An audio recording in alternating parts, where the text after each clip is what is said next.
tardes o noches, estimado profesor. El día de hoy, junto con mi compañero Juan Sebastián Bayona y yo, Giancarlos Gómez, vamos a hacer una breve exposición sobre todos los temas vistos en la competencia de organizar archivos. En esta exposición trabajaremos temas como la historia nacional e internacional del archivo, asimismo como grandes figuras históricas que han contribuido en el desarrollo de los documentos y la archivística tal y como la conocemos. También profundizaremos sobre aquellas entidades encargadas de la regulación y de la creación de archivos, asimismo como los vocablos y definiciones que empleamos nosotros los aprendices de gestión documental y los propios archivistas en sus trabajos y en su campo laboral. También veremos algunas teorías de administración que se trabajan en las empresas de hace muchos años, asimismo como su historia y su desarrollo a lo largo del mundo.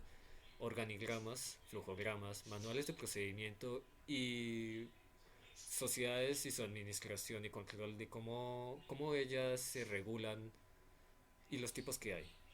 Así que, bueno, ya vemos que tenemos bastante trabajo por delante, entonces demos inicio a la parte de la historia del archivo. Muy bien, demos inicio a la sección de historia. La archivística tiene muchos años a lo que data. Básicamente, la archivística está ligada de la mano junto con la historia de la humanidad, ya que gracias a ella podemos distinguir las cosas que ocurrieron en el pasado, asimismo como las creencias o ideologías que ocurrían a lo largo del tiempo.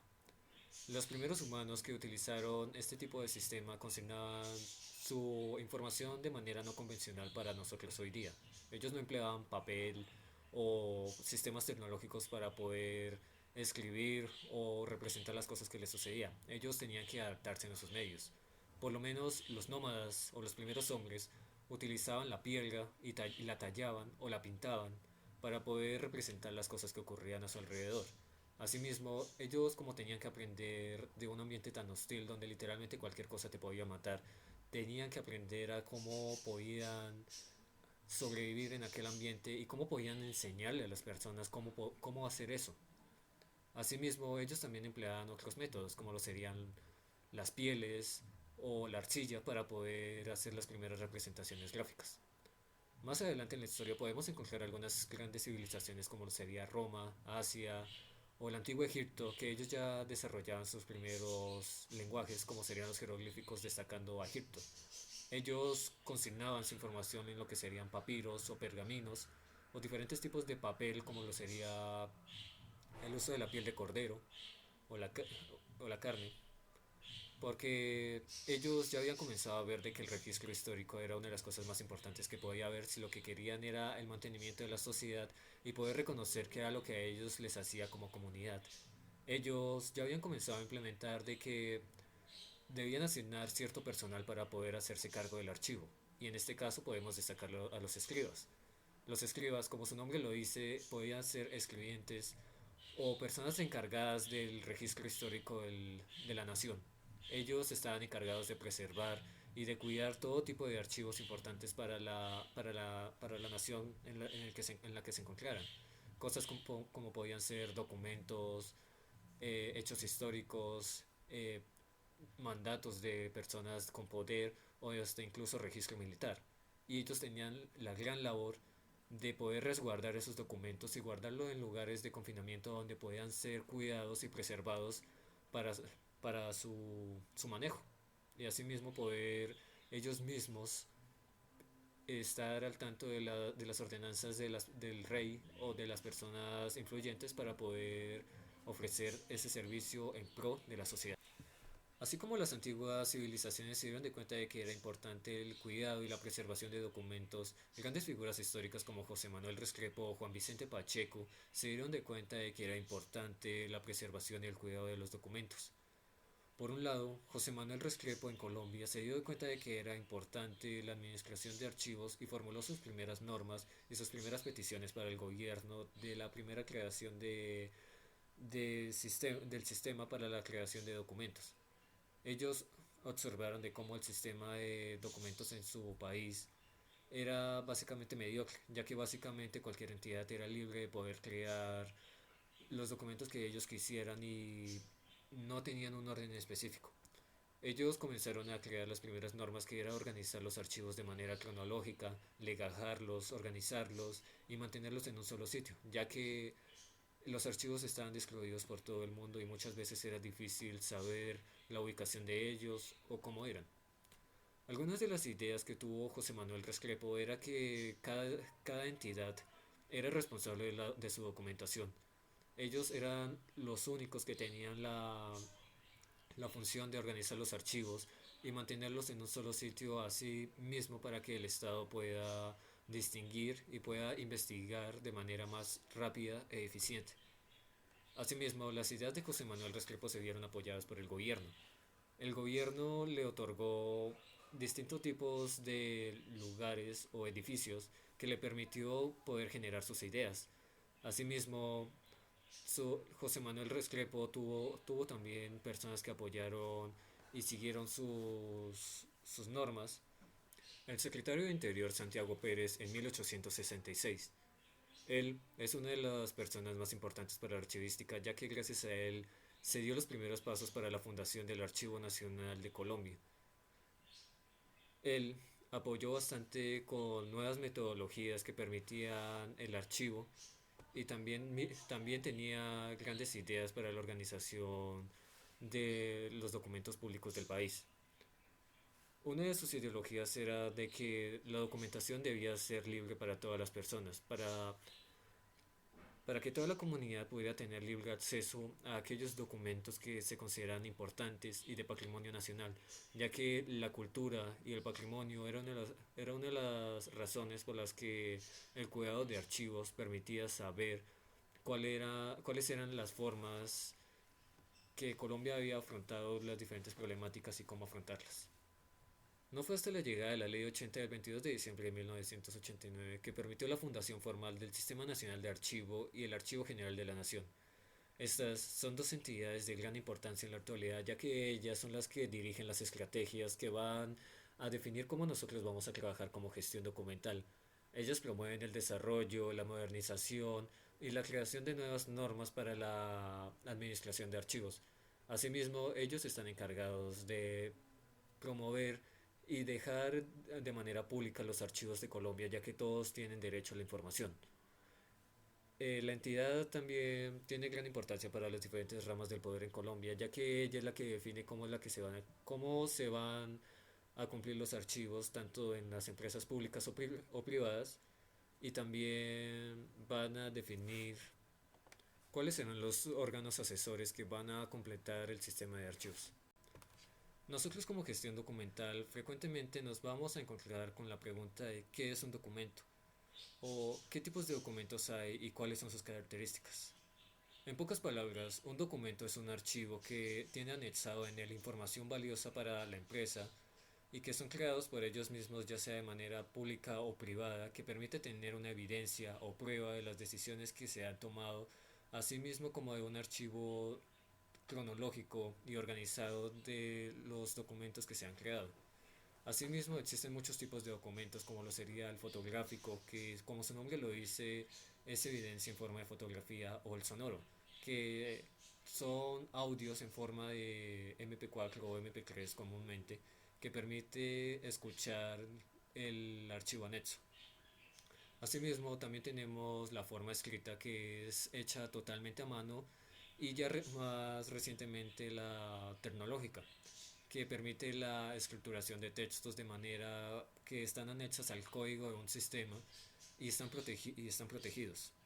Asimismo, también tenemos los documentos de Word que trabajamos normalmente y también las evidencias fotográficas que tenemos.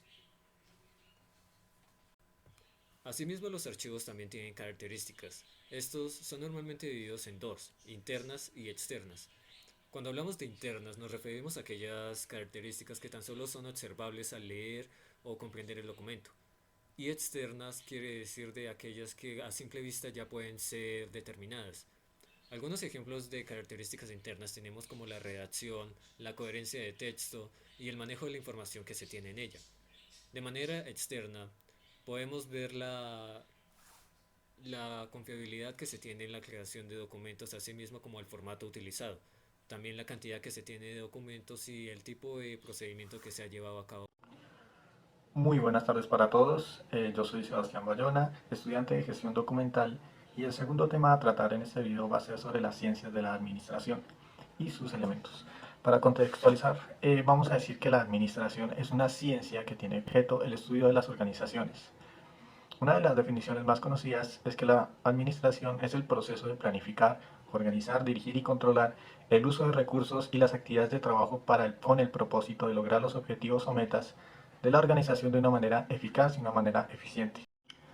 Ahora bien, con la definición de la administración vemos que se establecen 4 elementos. Estas son las etapas del proceso administrativo. El primero es la planeación.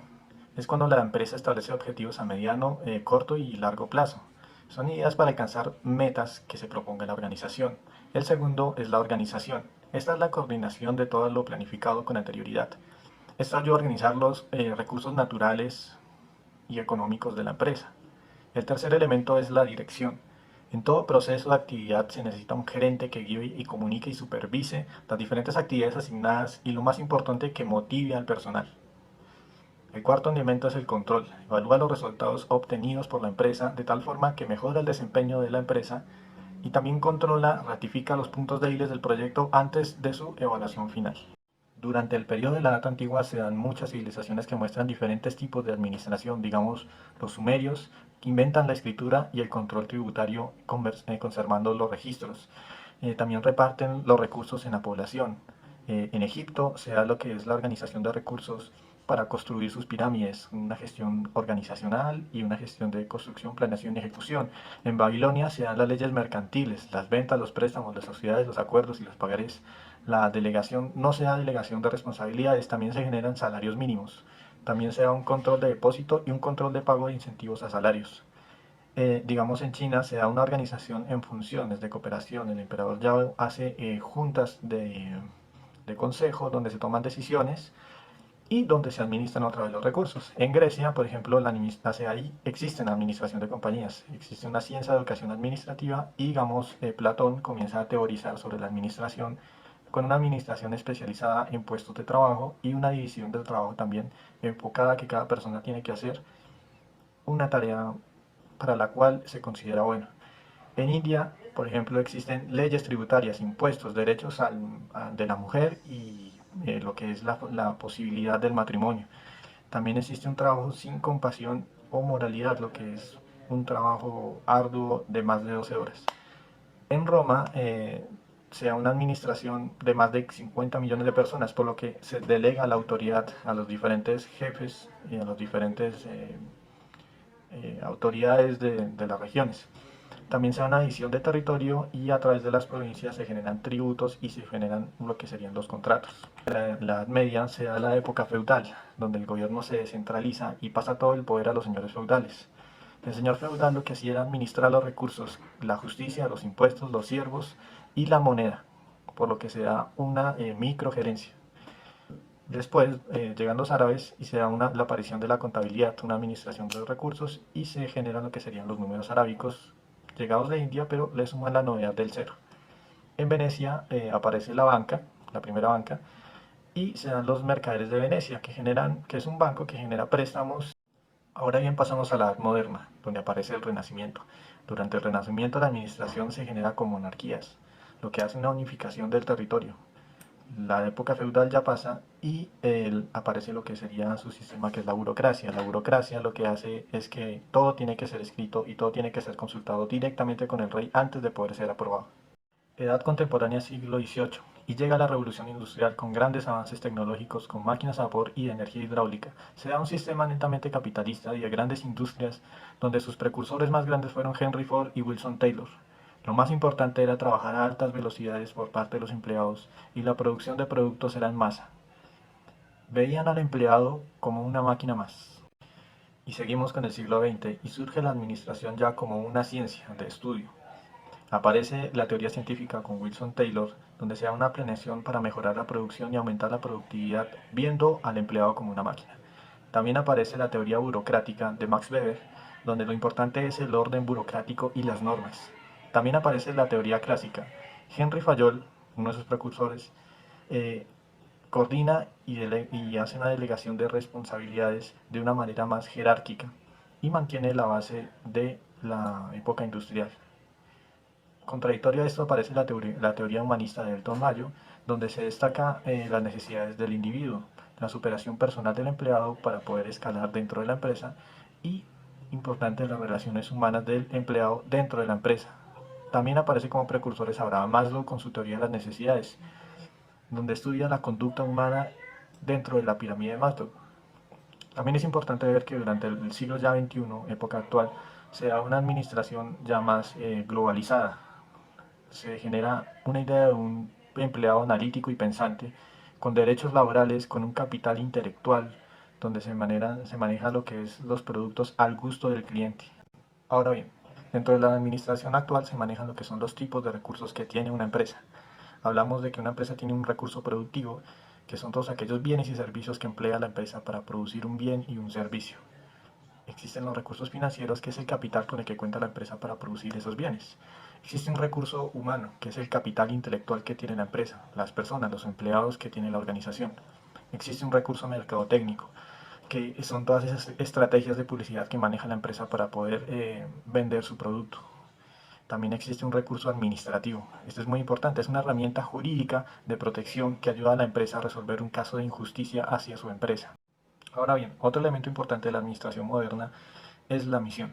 La misión de una empresa es el motivo y el propósito, el fin y la razón por la cual se da existencia a esa empresa, donde se define lo que se pretende cumplir, dónde se pretende hacer, para quién se va a hacer y muchos elementos más. También se da lo que es la visión. La visión es a dónde quiere llegar la empresa, en dónde se ve la empresa a largo plazo. Se trata de una expectativa ideal futurística de dónde estaría la empresa. Y también se da lo que son las políticas de la empresa. Las políticas corresponden a todas las normas y reglamentos que tiene la empresa hacia sus empleados, hacia sus departamentos y las estrategias internas que maneja la empresa para poder desarrollar su actividad. Otro elemento importante de la administración moderna son los organigramas. Los organigramas son una representación gráfica, intuitiva y objetiva donde deben indicar los departamentos y las líneas de autoridad que tienen estos departamentos. Debe contener los órganos que componen la estructura de la organización, los canales de comunicación que unen estos órganos y los nombres de quienes ocupan estos cargos. Existen varias clases de organigramas empresariales. Tenemos, por ejemplo, el organigrama vertical que aparece en esta pantalla y se representa por medio de triángulos, donde el que tiene más jerarquía verticalmente es el que está en la parte superior del triángulo. También tenemos el organigrama horizontal, que se representa de una manera jerárquica de izquierda a derecha. Por ejemplo, aquí tenemos la gerencia general, que se ubica a la izquierda, y la siguiente sería la gerencia de finanzas y de control. También tenemos el organigrama circular, que está formado de una manera de círculo, donde el centro es donde tiene la mayor influencia. En este caso, el gerente general está en toda la mitad y el que sigue, digamos, es el gerente de recursos humanos dentro del círculo. También tenemos el organigrama matriarcal, que es una estructura que utiliza para representar las organizaciones que no cuentan con una definición clara de las unidades funcionales, que pueden ser los trabajadores o proyectos temporales. Vemos acá los recursos humanos y en la parte de abajo se encuentra el personal, o que sería la función del proyecto. Más abajo tenemos acá el organigrama funcional y especifica directamente, digamos, el director general, el área, ingeniería civil, digamos, en este caso, y especifica las funciones de esa ingeniería civil, especifica las funciones, digamos, de los recursos humanos o de la administración o la edificación. Otro organigrama es el organigrama mixto, que simplemente es una mezcla entre el organigrama circular, vertical y horizontal, donde explican las funciones de una manera vertical y horizontal y también se unen los diferentes departamentos. También tenemos el organigrama de bloque, que se caracteriza de una forma pues vertical, descendente como estamos viendo, y especifica más detalladamente los cargos menores de la empresa. También tenemos el organigrama general, que es una base pues más genérica, donde muestra jerárquicamente lo que sería la empresa de acuerdo a su magnitud y a sus características. Digamos, la dirección general, abajo de la dirección general estarían las subdirecciones y más abajo se encontrarían los departamentos ligados a cada una de esas direcciones. También tenemos el organigrama específico y este se puede observar las áreas especializadas jerárquicamente de la empresa, digamos la gerencia, los departamentos y los cargos más bajitos como son las oficinas. También tenemos el organigrama integral, donde muestra también direcciones y los diferentes departamentos, pero ya con números. Se representan a través de números, en este caso dirección general 1.0 y direcciones 1.2. También tenemos el organigrama analítico y en este se puede suministrar una información macro o global más detallada, donde digamos se muestra el personal que pertenece a la planta. Digamos, en este caso está el departamento de ventas y quienes pertenecerían a ese departamento de ventas.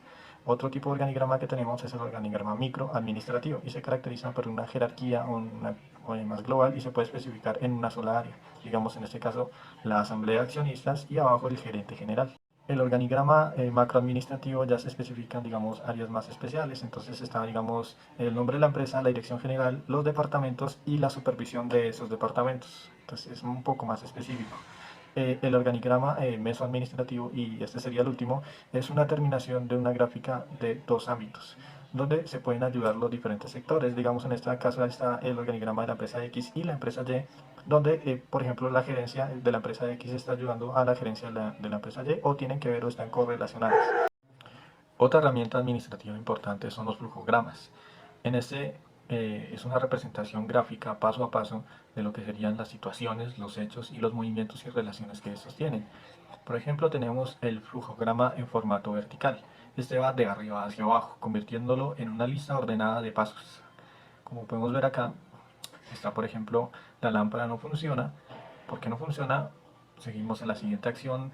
¿Está enchufada o no está enchufada la lámpara? Sí o no, nos muestra una secuencia de hechos y dependiendo del sí o el no, podemos discernir que de pronto la lámpara también puede estar quemado el enchufe, sí o no. Siguiente acción puede ser no está enchufada o no funciona el enchufe o toca comprar otra lámpara. Otro formato también que se maneja es el flujograma horizontal. En este se explican los hechos de una manera horizontal, como podemos ver acá. Y pues no hay un sí y un no, pero sí hay una secuencia de hechos que nos está mostrando ya de manera más contundente. Nos dice, se inicia una programación en los originales de una impresión y después se genera el escaneo de la impresión. Entonces, hay una secuencia de hechos ya ordenados y no hay un sí y un no en estos hechos. Y ya podemos ver finalizando un formato mixto. Este es el formato que combina el horizontal y el vertical, donde pues aparte de los hechos y las situaciones, y también nos muestran los condicionales, el sí y el no. Entonces podemos ver acá que uno dice que la pantalla pues digamos no le funciona, sería el hecho sí o no, puede ser prenderla, una situación y un condicional. Un manual es un instrumento administrativo que permite saber de forma clara, ordenada y sistemática toda la información necesaria sobre las políticas, atribuciones y reglamentos de una empresa. En ella, normalmente se establecen los lineamientos que sigue la empresa, así mismo como la normatividad o información a tener en cuenta para el desarrollo de la entidad. Asimismo, este tipo de manuales suelen identificar cuáles son los órganos de la empresa, cuáles son los procedimientos a seguir por parte de los empleados y administrativos, y asimismo también define cuáles son los pasos necesarios para poder completar los objetivos de la empresa, asimismo como lo sería la misión y su visión. As- de esta manera, normalmente se evita que las personas puedan llegar a cometer decisiones que no estén dentro de los lineamientos y así llegar a una situación no deseable. Asimismo, un manual tiene diferentes tipos. Entre ellos encontramos el manual de procedimientos. Este tipo de manual es bastante importante para las empresas ya que en él se define cuál es el recorrido que va a tomar la empresa y asimismo cuáles son las decisiones que va a tomar a priori. En este tipo de manuales se lleva un orden cronológico de las situaciones que se han llevado a cabo y asimismo ayuda a completar tareas y funciones a las que se le ha asignado a los empleados. Asimismo, como es importante todas las características que hemos visto a lo largo de este trabajo, también debemos de tener en cuenta el tipo de sociedad que maneja las empresas en su desarrollo. Por ejemplo, tenemos a la sociedad anónima simplificada, que es un tipo de sociedad que dirige las empresas de manera simple y rápida para personas que buscan instaurar sus empresas y comenzar a entrar en el campo laboral de manera rápida. También tenemos a la sociedad limitada, que es una de las más populares a nivel nacional. Asimismo, también tenemos a la unipersonal y colectiva. Estos dos se caracterizan ya que en su nombre puede definir cuál es la cantidad de personas que integran este tipo de empresas.